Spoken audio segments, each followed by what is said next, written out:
മുണ്ടക്കൈ ഉരുൾപൊട്ടൽ ദുരന്തത്തിൽ നഷ്ടമായ സർട്ടിഫിക്കറ്റുകൾ വിദ്യാർത്ഥിയായ മുഹമ്മദ് നബീലിന് കൈമാറി. ബിരുദ പ്രവേശനത്തിനായി സർട്ടിഫിക്കറ്റുകൾ അടിയന്തരമായി ലഭ്യമാക്കണം എന്ന ആവശ്യം പരിഗണിച്ചാണ് വിദ്യാഭ്യാസ വകുപ്പിന്റെ ഇടപെടൽ.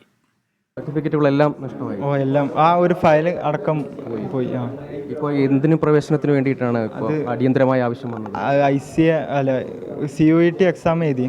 അപ്പോൾ ഇനി സെൻട്രൽ യൂണിവേഴ്സിറ്റി ഓരോ യൂണിവേഴ്സിറ്റി അലോട്ട്മെൻറ്റ് പ്രോസസ്സ് സ്റ്റാർട്ടായി.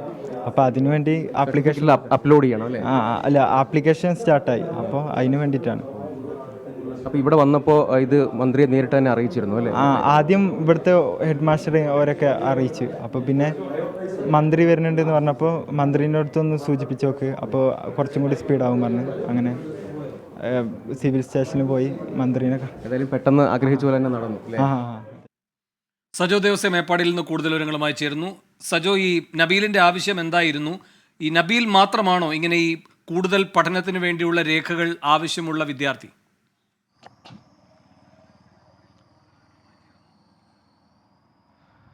വേണു, നബീലിന് ഇനി തുടർന്ന് പഠിക്കാം, സ്വപ്നങ്ങൾക്കൊപ്പം നടക്കാം. ദുരന്തം അദ്ദേഹത്തിൻ്റെ സ്വപ്നങ്ങളെ തകർത്ത് കളയുന്ന സാഹചര്യം ഉണ്ടായിരുന്നു. സർട്ടിഫിക്കറ്റുകൾ വീണ്ടെടുക്കാനുള്ള അവസരം ഒരുങ്ങി. നബീൽ മാത്രമല്ല, ധാരാളം വിദ്യാർത്ഥികൾ മാത്രമല്ല, അവിടെയുള്ള മുഴുവൻ മനുഷ്യർക്കും അവരുടെ വിലപിടിച്ച എല്ലാ രേഖകളും നഷ്ടമായിട്ടുണ്ട്. വിപുലമായ ഇടപെടലും പദ്ധതിയും അക്കാര്യത്തിൽ മാത്രം ആവശ്യമുണ്ട്. അതിൻ്റെ പേരിലുള്ള വലിയ സമ്മർദ്ദം ആ മനുഷ്യരെല്ലാവരും അനുഭവിക്കുന്നുണ്ട്. ഇക്കാര്യത്തിൽ നല്ല വേഗത്തിലുള്ള ഇടപെടലുണ്ടായി. പക്ഷേ ഇതുപോരാ.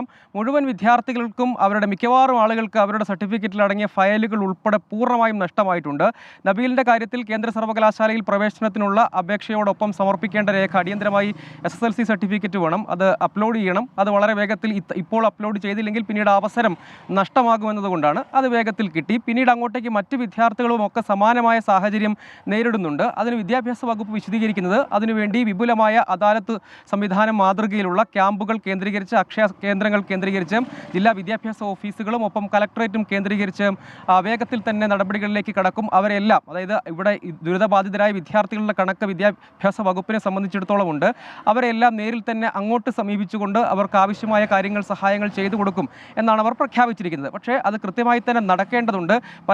പല വിദ്യാർത്ഥികളെ സംബന്ധിച്ചിടത്തോളം എന്ത് ചെയ്യണം, എങ്ങനെ സമീപിക്കണം എന്ന നിലയിലേക്ക് അവർ എത്തിയിട്ടില്ല. കാരണം അവർ കുറെ കൂടിയും അക്കാര്യത്തിൽ അവർ സമ്മർദ്ദത്തെയൊക്കെ അതിജീവിക്കേണ്ട സാഹചര്യങ്ങളൊക്കെ ഉണ്ട്. അതുകൊണ്ട് അവർക്ക് കൂടി ലഭ്യമാകണം. ഇതൊരു മാതൃകയാണ്. പക്ഷേ ഇത് തുടർന്ന് അങ്ങോട്ടേക്ക് കൃത്യമായി ഇതിന് ഫോളോ അപ്പ് ഉണ്ടാകണം എന്നതാണ്.